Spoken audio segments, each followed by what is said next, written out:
All right, guys, CPI just came out about an hour and a half ago. Came in at 7.7%, lower than expectations at 7.9. So what does that mean? It means that rally stocks, baby. Rally stocks. So let's look at crypto. Oh my God, Nasdaq's up 5.8% this morning, Mo. Crypto and FTX are no longer in trouble. Mo, Nasdaq is up 5.8%. Yeah, I haven't seen that. Bitcoin is the worst performer right now, and it's up like 11%. At one point this morning on the S&P, the three worst performing companies in the S&P, one was in the positive. Wow. So it said only one company in the S&P was negative at one point. Wow. I mean, when you have a day like this where S&P's up 4.2 and Nasdaq's up 5.7, and Mo just made a bet with me. We have a bet. What's the bet, Mo? My bet is that we finish the day minus 1.5% on the NASDAQ. On the NASDAQ. And I said, we didn't make a number bet on it, but we'll just call it $1. We'll just call it a bet. So we'll figure it out. Guys, CPI is still high. It is better than it was before. Now, keep in mind, Fed Chairman Powell has said that his biggest concern is to increase rates. He wants to be more aggressive. He thinks it's a bigger risk if we're not aggressive enough than if we're too aggressive. Yeah, people continue to talk about this Powell pivot. Now it's everywhere. And he has been saying, I'm not pivoting. We're staying aggressive on these interest rate hikes. Well, listen, I'm going to give credit to Biden if Biden's telling him to. I have a hard time believing Biden wants all these interest rate hikes happening. What are you looking at me for? Biden probably is wondering what an interest rate is. Oh, God, here we go. Mo's just mad because the red wave didn't happen.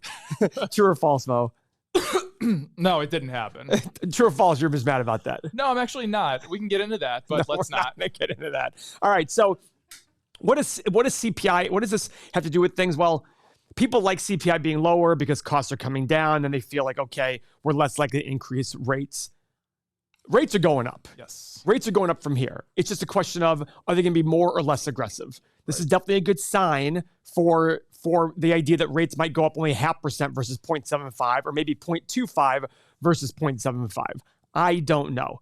I'm not here to speculate on that. Frankly, I don't care. My goal is to still focus, and your goal to be a successful investor should be not to worry about these things happening. Right. This is useless, guys. Okay, one day it's up. Great. Next day it's down.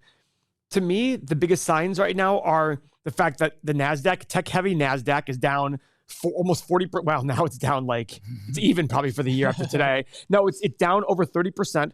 And Bitcoin and crypto is down a lot, guys. FTX went under. This was the company. Binance came out and said, we're going to bail them out. 24 hours later, they said, yeah, we're not going to bail them out. It's worse than we thought. Yeah, they were supposed to be the quote-unquote adults in the room that were going to be taking care of everything and the trusted. He was actually called the Warren Buffett. The Warren Buffett and JP Morgan of the crypto world. Who's your boy who said JP Morgan? Jim Crater. Oh, is he the one? I think he was the one that said, he was, I looked that up because I'm pretty sure he was the one that said they were basically JP Morgan. Guys, if you're new to our channel, I ask you to subscribe because during these tough times, we're going to be the beacon of hope. We're going to talk about reality. My job as an investor is to sit here today in my position and look at the world and see, what do I see in the world, and make decisions based on that. Could I miss out on some big hype? Absolutely, and I'm fully okay with that. I have practically zero FOMO. Practically zero. The emotional aptitude it takes is what we're trying to teach on this channel. Because to be a successful investor, it's not about the numbers. It's about understanding where we are in cycles and having the emotional tolerance to be okay with it. Like, look at this. I have a short on the NASDAQ. I'm losing a lot of money today. Don't care. Don't care at all. In fact, I added today a short on Coinbase. I shorted Coinbase earlier this year. Actually, I say earlier this year. About a month ago, it was up. I was doing really well, so I exited it. And then all of a sudden, crypto crashed, and I should have kept it. But today, I'm going to use this uptime to enter another one. It is right here. He's the new JP Morgan. There you go. Jim Crater. He's unbelievable. He is unbelievable. Yeah. So please subscribe to the channel. There's a lot more we talk about. Even in this video, there's a lot more. The whole point is it's a different perspective at looking at the world. And it might make sense to you, it might not. However, if you watch our videos, you'll walk away with a better understanding of money and investing, because the more you learn, the less you fear. And that's the big thing. If you fear less, you will do better in investing. That's an absolute fact. Warren Buffett and Charlie Munger talk about how successful investing doesn't need a high IQ. In fact, a high IQ might actually hurt you more than it'll help you. Yeah. It's about being emotionally solid, that when you see these fluctuations in the market, to understand where we are in the market. Now, Mo, you know I like to bring this up all the time. Yeah, my stock market to GDP ratio. Well, let's update it. It's gone up a little bit today. What's it at right now? 3904.53. 3904.53.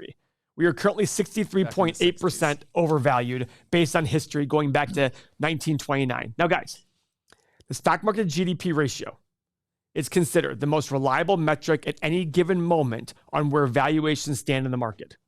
Historically, 10-year returns without dividends are about 6.6% going back to 1929.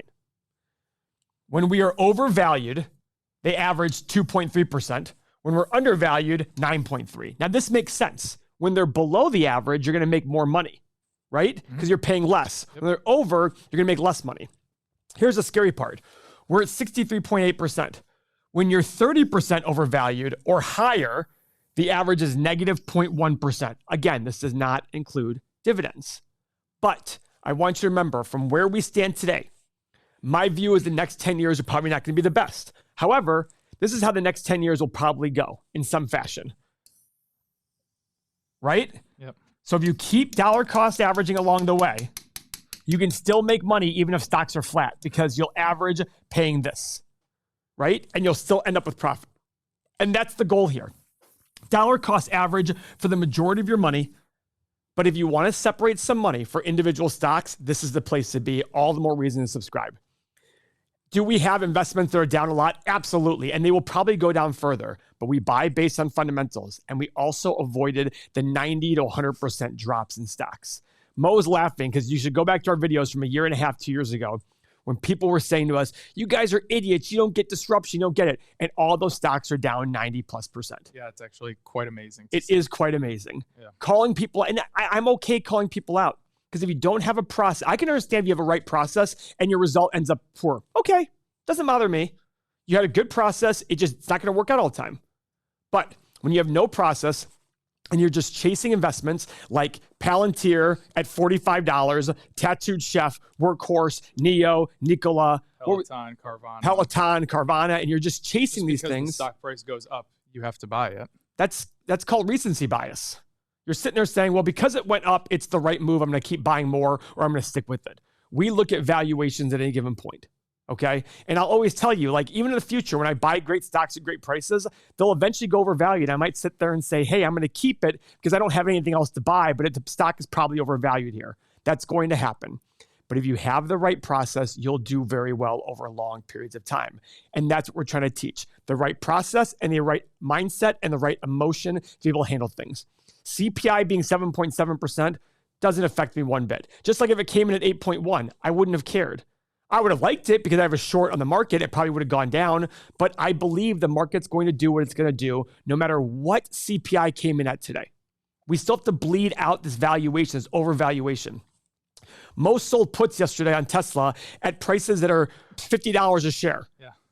And our friends are making fun of him saying, oh, it's not going to go there. They're all over me this morning too. Were they? Yeah. Because I sent them the price target. It hit 175. And then, of course, Tesla's doing what today? It's probably ripping up.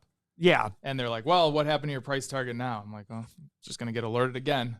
190 today. So it's at one. So that to me says we have a long way to go. Yeah. When everybody still believes that Tesla can't fall to 50, even though it's fallen from 414 down to 189 in a very short period of time. And when it was at 414 a year ago, if I would have said I'm selling puts on Tesla at 175, they would have said I'm crazy. Yeah, they'd be like, no way that's going to happen. Yeah. Guys, valuation matters in the long run. And at the end of the day, Tesla's an overvalued company. Doesn't mean it's a bad company. I separate the stock price and value from the company. Great company. So does Mo.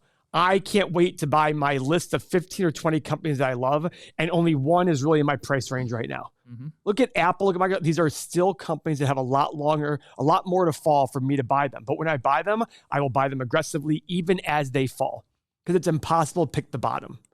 Just like it's impossible to know where CPI is going to be. Yeah. And anyone who speculates on where it's going to go, just please delete them from your life. That's absolute lunacy. Nobody can guess these things. No. And what's the point of guessing? And you'll never see me. By the way, you might sit there and say, well, Paul, you're sitting there saying fair value is 2384. Yeah, based on history. But guess what?